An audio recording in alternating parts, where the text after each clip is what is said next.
نحمده ونصلي على رسوله الكريم اما بعد فاعوذ بالله من الشيطان الرجيم بسم الله الرحمن الرحيم رب اشرح لي صدري ويسر لي امري واحلل عقدة من لساني يفقهوا قولي۔ ناظرین، ہماری آج کی گفتگو کا موضوع ہے روزے کو نقصان پہنچانے والے امور، یعنی وہ کون سے کام ایسے ہیں، کون سی چیزیں ایسی ہیں کہ جن کے کرنے سے روزہ یا تو ٹوٹ جاتا ہے، ختم ہو جاتا ہے، یا پھر مکروہ ہو جاتا ہے۔ سب سے پہلی بات اس ضمن میں یہ ہے کہ کوئی بھی چیز اگر انسان جان بوجھ کر اپنے حلق سے اسٹمک تک لے جائے تو اس سے روزہ ختم ہو جاتا ہے۔ اسی طرح ان دو اہم چیزوں کے علاوہ کچھ اور چیزیں ایسی ہیں جو روزے کی خرابی کا یا روزے کے نقصان کا سبب بنتی ہیں۔ ان میں مثلا کان اور ناک میں اس طرح دوا ڈالنا کہ اس کا اثر حلق سے نیچے تک چلا جائے، یا وہ دوا کان اور ناک کے راستے سے حلق کو پار کرتی ہوئی معدے تک پہنچ جائے، یعنی ایک چیز آپ نے کھائی نہیں لیکن ناک کے راستے وہ وہی عمل کر رہی ہے جو منہ کے راستے کوئی چیز معدے میں داخل کرنے سے ہوتی ہے۔ لیکن اگر کوئی دوا حلق تک نہیں پہنچتی، یا کوئی چیز آپ کان میں ڈالتے ہیں اور وہ حلق تک نہیں جاتی یا حلق سے معدے تک نہیں جاتی، تو اس میں حرج نہیں ہے۔ حضرت حسن رضی اللہ تعالیٰ عنہ فرماتے ہیں روزہ دار کے لیے ناک میں دوا ڈال لینے میں حرج نہیں اگر وہ حلق تک نہ پہنچے، یعنی بعض دوائیں تھک ہوتی ہیں یا صرف ظاہری حصے پر لگائی جاتی ہیں یا شروع کے حصے میں ہی لگائی جاتی ہیں، تو اس سے روزے کو نقصان نہیں ہوتا۔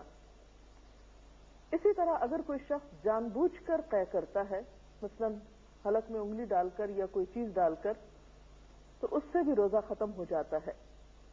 حضرت ابو ہریرہ رضی اللہ تعالی عنہ سے روایت ہے کہ رسول اللہ صلی اللہ علیہ وسلم نے فرمایا جس روزہ دار کو خود بخود قے آئے اس پر قضا نہیں ہے، البتہ جو روزہ دار قصداً قے لائے یعنی جان بوجھ کر قے لائے وہ قضا روزے رکھے۔ اسی طرح کلی کرتے ہوئے اگر حلق میں پانی چلا جاتا ہے اور حلق سے اندر چلا جاتا ہے تو اس سے بھی روزہ ٹوٹ جاتا ہے۔ حضرت لقیط بن صبرہ سے روایت ہے کہ میں نے کہا یا رسول اللہ صلی اللہ علیہ وسلم وضو کے بارے میں مجھے کچھ بتائیے۔ آپ نے فرمایا وضو پورا کرو، انگلیوں کے درمیان خلال کرو اور ناک میں اچھی طرح پانی ڈالو، لیکن اگر روزہ ہو تو پھر ایسا نہ کرو کیونکہ اس میں اندیشہ یہ ہے کہ پانی حلق سے معدے میں پہنچ جائے گا۔ اسی طرح کوئی ایسی چیز انسان نگل لے جو عادتاً کھائی تو نہیں جاتی لیکن نگل کر معدے تک پہنچ جاتی ہے تو اس سے بھی روزہ ٹوٹ جاتا ہے۔ مثلا کسی قسم کی کوئی لکڑی یا لوہے کا کوئی ٹکڑا یا کوئی کچا دانا وغیرہ، یعنی وہ چیزیں جو عام طور پر کھانے کے لیے استعمال نہیں ہوتی لیکن انسان ان کو حلق تک لے جاتا ہے اور وہاں سے معدے تک وہ پہنچ جاتی ہیں، تو ایسی چیزیں بھی روزے کو فاسد کر دیتی۔ اسی طرح بعض اوقات انسان اگر بھول کر کچھ کھا پی لیتا ہے اور وہ پھر یہ سمجھے کہ اب روزہ تو ختم ہی ہو گیا اور پھر جان بوجھ کے کچھ ساتھ شامل کر لے تو اس سے بھی روزہ ٹوٹ جاتا ہے۔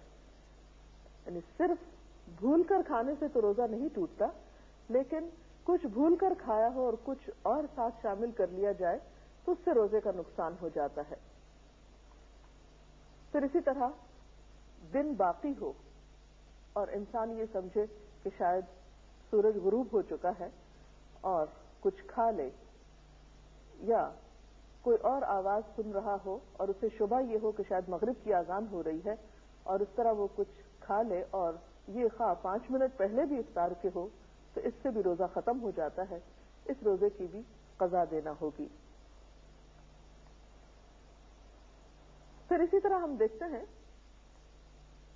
کہ ان تمام چیزوں سے جب روزہ ٹوٹتا ہے تو وہ روزہ جو جان بوجھ کے توڑا جاتا ہے بغیر کسی عذر کے، اس میں صرف قضا ہی نہیں، اس کا کفارہ بھی ہوتا ہے.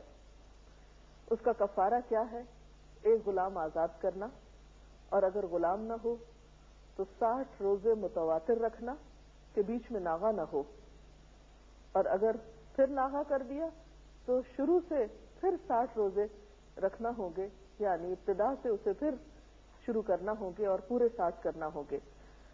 اور اگر کسی شخص میں یہ استطاعت نہ ہو تو پھر 60 مسکینوں کو 2 وقت پیٹ بھر کر کھانا کھلائے. تو یہ جان بوجھ کر توڑنے والے روزے کا کفارہ ہوگا. اب کچھ چیزیں ایسی ہیں کہ ان سے روزہ ٹوٹتا تو نہیں لیکن مکروہ ضرور ہو جاتا ہے. ان میں خاص طور پر ایسے اعمال جن کا تعلق اخلاق سے ہے، مثلا جھوٹ اور غیبت. حضرت ابو ہریرہ رضی اللہ تعالی عنہ سے روایت ہے، قال قال رسول اللہ صلی اللہ علیہ وسلم من لم يدع قول الزور والعمل به فليس لله حاجة ان يدع طعامه وشرابه. حضرت ابو ہریرہ رضی اللہ تعالی عنہ سے روایت ہے کہ رسول اللہ صلی اللہ علیہ وسلم نے فرمایا، جو شخص روزہ رکھ کر جھوٹ بولنا اور اس پر عمل کرنا نہ چھوڑے تو اللہ تعالیٰ کو اس بات کی کوئی حاجت نہیں کہ وہ کھانا پینا چھوڑ دے. روزے میں لڑنا جھگڑنا، گالی دینا، خواہ وہ کسی انسان کو ہو یا کسی بے جان چیز کو، ایسی تمام چیزوں سے بھی روزہ مکروہ ہو جاتا ہے اور روزہ اپنا اجر و ثواب کھو بیٹھتا ہے. اس سلسلے میں حضرت ابو ہریرہ ہی کی روایت ہے، عن ابی ہریرہ قال قال رسول اللہ صلی اللہ علیہ وسلم ليس الصيام من الاكل والشرب انما الصيام من اللغو والرفث فان سابك احد او جهل عليك فلتقل انی صائم انی صائم. حضرت ابو ہریرہ رضی اللہ تعالی عنہ کہتے ہیں کہ رسول اللہ صلی اللہ علیہ وسلم نے فرمایا، روزہ کھانے پینے سے رکنے کا نام نہیں بلکہ بےہودہ اور فحش کاموں سے رکنے کا نام ہے. یعنی روزے کی اصل روح صرف کھانے پینے کا پرہیز نہیں بلکہ بےہودہ گفتگو سے پرہیز ہے، غلط کاموں سے بچنا ہے. لہذا اگر روزہ دار سے کوئی گالی گلوچ کرے یا جہالت سے پیش آئے، یعنی لڑائی جھگڑا کرے، تو اسے کہہ دینا چاہیے میں روزے سے ہوں، میں روزے سے ہوں. اگرچہ اس بات کا اہتمام رمضان میں بطور خاص کرنا چاہیے، لیکن عام دنوں میں بھی اہل ایمان کی صفت قرآن پاک میں جو بتائی گئی ہے وہ کیا ہے کہ وَإِذَا خَاطَبَهُمُ الْجَاهِلُونَ قَالُوا سَلَامًا، کہ جب کچھ لوگ ان سے جہالت برتتے ہیں، جاہل ان سے کلام کرتے ہیں تو وہ کہہ دیتے ہیں سلام ہو تم پر. تو اس سے پتہ چلتا ہے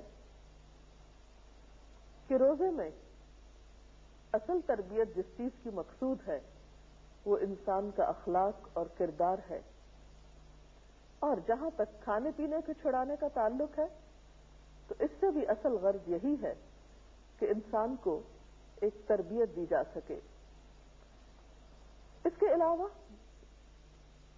کچھ چیزیں ایسی ہیں کہ جن کو اگر بلا ضرورت کیا جائے تو اس سے بھی روزہ مکروہ ہوتا ہے. مثلا کوئی نمک وغیرہ چکھ کر یا کوئی بھی چیز چکھ کر تھوک دینا جبکہ اس کی کوئی خاص ضرورت نہ ہو. اس کے ساتھ ہی مناسب معلوم ہوتا ہے کہ کچھ ایسی چیزوں کا بھی ذکر کر دیا جائے کہ جن سے نہ تو روزہ ٹوٹتا ہے اور نہ ہی مکروہ ہوتا ہے، لیکن عام طور پر لوگوں کے دل میں بار بار سوال اٹھتے ہیں کہ کیا ہمارا یہ عمل درست ہے. ان میں سب سے پہلی چیز مسواک ہے. مسواک کرنے سے روزہ ٹوٹتا بھی نہیں اور مکروہ بھی نہیں ہوتا. ایک حدیث میں آتا ہے، عن عامر ابن ربیعہ قال رأيت النبي صلى الله عليه وسلم يستاك وهو صائم ما لا احصي او اعد. حضرت عامر بن ربیعہ کہتے ہیں میں نے نبی صلی اللہ علیہ وسلم کو روزے کی حالت میں اتنی مرتبہ مسواک کرتے دیکھا کہ گن نہیں سکتا. اس سے ایک اور خاص بات یہ پتہ چلتی ہے کہ روزے کی حالت میں بطور خاص اپنے منہ کی صفائی کا دھیان رکھنا چاہیے، کیونکہ روزے سے منہ میں ایک خاص بسام پیدا ہوتی ہے جو بعض اوقات دوسروں کے لیے تکلیف کا سبب ہو سکتی ہے. اسی لیے ہم دیکھتے ہیں کہ نبی صلی اللہ علیہ وسلم عام دنوں میں بھی مسواک کا بہت اہتمام کرتے، لیکن روزے میں بطور خاص. اسی طرح آنکھوں میں سرما ڈالنے سے یا سر میں تیل لگانے سے بھی روزے پہ کچھ اثر نہیں پڑتا.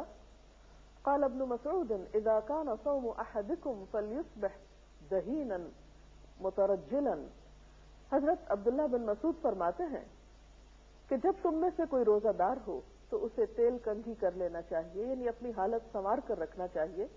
اسی طرح خوشبو سونگھنے سے، کوئی پرفیوم وغیرہ کی سونگھنے سے یا لگانے سے روزہ نہیں ٹوٹتا. گرمی کی پیاس اور موسم کی شدت کی وجہ سے اگر کوئی شخص بار بار نہاتا ہے یا سر پہ پانی ڈالتا ہے تو اس سے بھی روزے پر اثر نہیں پڑتا. حضرت ابو بکر بن عبد الرحمن کہتے ہیں کہ نبی صلی اللہ علیہ وسلم کے صحابہ میں سے کسی نے کہا کہ میں نے آپ صلی اللہ علیہ وسلم کو دیکھا کہ آپ روزے میں گرمی یا پیاس کی وجہ سے سر پہ پانی بہا رہے تھے. اور آپ جانتے ہیں کہ عرب کی گرمی جو ہے وہ ہمارے ہاں کی گرمی سے بہت شدید ہوتی ہے اور گرمیوں کے روزے کافی سخت ہوتے ہیں. تو ایسی صورت میں اگر انسان اپنے روزے کی شدت میں کمی کے لیے کچھ پانی کا استعمال کرتا ہے جو حلق کے اندر نہیں جاتا، نہیں اترتا، تو حرج نہیں. اسی طرح اگر انجیکشن لگوانا پڑے جس میں دوا ہو اور وہ دوا اسٹمک تک نہ جائے تو اس میں بھی حرج نہیں. جب کوئی بھول کر کھا پی لے تو اپنا روزہ پورا کرے، کیونکہ اللہ تعالیٰ نے اسے کھلایا پلایا ہے. اسی طرح اگر حلق میں بے اختیار دھواں یا گرد و غبار یا مکھی وغیرہ چلی جائے جس میں انسان کا اپنا کوئی ارادہ نہ ہو تو اس سے بھی روزے پہ اثر نہیں پڑتا. اسی طرح کان میں نہاتے ہوئے پانی چلا جائے اور انسان کا کوئی ارادہ نہ ہو اس پانی کے اندر ڈالنے کا، اور کس کا ارادہ ہو سکتا ہے کان میں پانی ڈالنے کا سوائے کسی ناسمجھ کے، تو ایسی صورت میں بھی روزے پر کوئی اثر نہیں پڑتا. اگر خود بخود قے آ جائے تو اس میں بھی حرج نہیں. اسی طرح دانتوں سے اگر خون نکلے مگر حلق میں نہ جائے تو بھی روزے میں خلل نہیں آتا. اسی طرح اگر کوئی شخص غسل کی ضرورت رکھتا ہے لیکن پہلے سحری کھا لیتا ہے اور بعد میں نہاتا ہے تو بھی روزے پر اثر نہیں پڑتا. انسان کے منہ میں جو لعاب دہن ہے اگر وہ حلق سے معدے تک چلا جائے تو اس سے بھی روزے کو نقصان نہیں ہوتا. پشنے لگوانے کے بارے میں نبی صلی اللہ علیہ وسلم کا طرز عمل کچھ یوں پتہ چلتا ہے. بخاری کی روایت ہے، حضرت ابن عباس کہتے ہیں کہ آپ صلی اللہ علیہ وسلم نے روزے کی حالت میں پشنے لگوائے. اور پشنے کیا ہوتے ہیں کہ علاج کے طور پر سوئی سے یا بلیڈ سے یا اس طرح سے جسم کے حصے کا کچھ خون نکالا جاتا ہے جو کہتے ہیں کہ گندا خون ہوتا ہے اور اس کے نکالنے سے صحت ہوتی ہے. تو ایسے عمل سے بھی روزہ نہیں ٹوٹتا. اسی طرح اگر کوئی شخص بلڈ ڈونیٹ کرنا چاہتا ہے کسی ایمرجنسی کی صورت میں اور اس کے لیے جسم میں نیڈل ڈالنے کی ضرورت ہے تو اس سے بھی روزے پر اثر نہیں پڑتا. بہرحال یہ کچھ امور تھے جو روزے کی صحت سے متعلق تھے. اللہ تعالیٰ سے دعا ہے کہ وہ ہمیں اس طرح رمضان گزارنے کی توفیق دے کہ واقعی ہمارے روزے اور باقی عبادات اس کے ہاں مقبول ہوں. اس کے ساتھ ہی ہمارے آج کے پروگرام کا وقت ختم ہوتا ہے. اجازت چاہتے ہیں. اللہ